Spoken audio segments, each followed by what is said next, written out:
যে লাশে রাজনীতি করতে হবে ভাঙড়ে। ভাঙড় তো শান্ত হয়ে যাচ্ছে, ভাঙড়ের মানুষরা তো বেপথে রক্ত দিচ্ছে না, মানুষের জীবন বাঁচাতে রক্ত দিচ্ছে, ও করা যাবে না।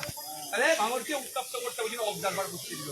বিজেপি তো প্রায় ৭৭টা সিটে জিতে আছে, কটাতে অবজারভার দিয়েছে বলুন আপনারা? তাহলে একটাই আইএসএফ বা সংযুক্ত মোর্চাতে বসিয়ে দিলে কেন?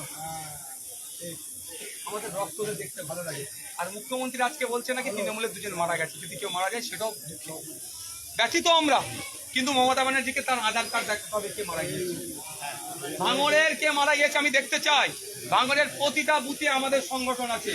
আমি যখন খবর পেলাম গতকালকে নাকি বললে একজন মারা গিয়েছে, প্রতিটা বুথে অঞ্চল সভাপতি সম্পাদক বা যারা দায়িত্বশীল ফোন করলাম যে প্রতিটা বুথে খোঁজ নাও তো আর কে মারা গেছে, আমাদের সমর্থক না অন্য কারো সমর্থক। আমি তো আতঙ্কে ছিলাম আমার সমর্থক মারা গিয়েছে, আমার ভালোবাসার ভাই। মুসলে বললো না ভাই এরকম কিছু ঘটেনি, আমাদের বেশ কিছু কর্মী ওরাই খবর দিল হসপিটালাইজড হচ্ছে। আমরাও দেখতে চাই মমতা ব্যানার্জি যে বলছে তার দুটো কর্মী মারা গেছে, কারা মারা গেছে আধার কার্ড দেখার, কিন্তু আমরা তো দেখাতে পাচ্ছি। তাই ওটা হলো এই যে বাবা মা তার ছেলেকে হারিয়েছে, আমরা প্রত্যেকে সমব্যথী, পরিবার আছে, পরিজন আছে, বাপের বয়স হয়ে গেছে, সন্তানের ওই ছেলে ছিল পার্টিনার জায়গা, একটা 2 বছরের বাচ্চা আছে। আমি না এসে বলছি আবার আপনাদের সবার সঙ্গে বলছি, বাচ্চার সম্পূর্ণ পড়াশোনার দায়িত্ব বড় হয়ে গেছে, পড়াশোনার দায়িত্ব বড় হয়ে নেবে, এবং আপনারাও আছেন আমরাও আছি।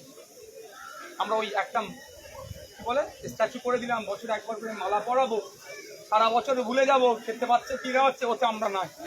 আমরা স্ট্যাচু করে মালা পরানোর পক্ষে নয়, আমরা কিন্তু সবাই মিলে সারা বছর আমরা আমার বাবাজির কাছে আমরা থাকবো।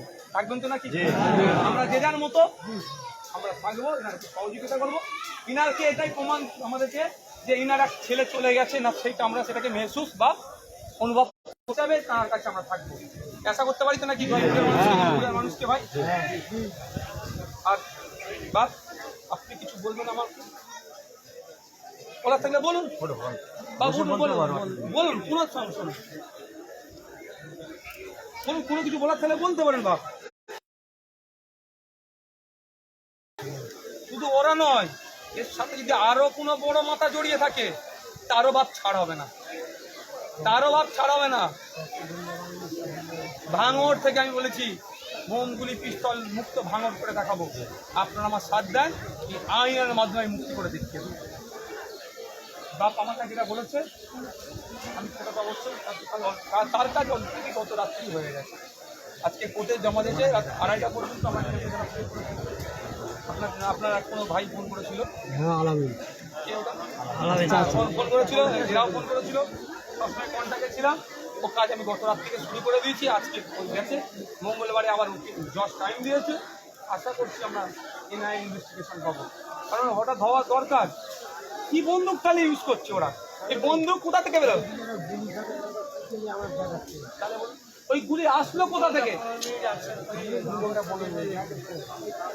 বুঝতে পেরেছেন ভাই? আমি এখন বাজারের অফিসে যাচ্ছি, কি পরিস্থিতি হচ্ছে না হচ্ছে দেখি। আজকে আমি বড় ভাইয়ের সাথে কথা বলি, অফিস আমি ইনারের সাথে কথা বলে নিচ্ছি। আজকে যদি জানা যায় সেটা একটু বাপের সাথে কথা বলি, তারা পরে আপনাদের জানিয়ে দেবো,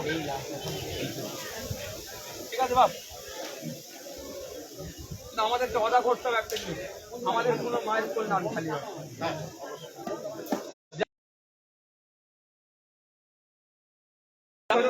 সবাই কথা বলতে বলেন না ভাইজান,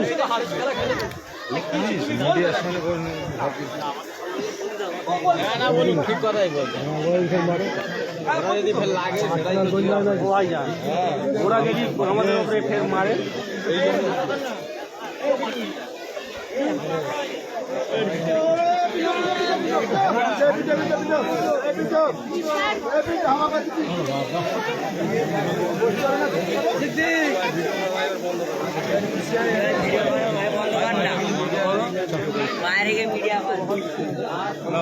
বন্ধ করে দাও, পানিটানি খাবে বন্ধ করে দাও।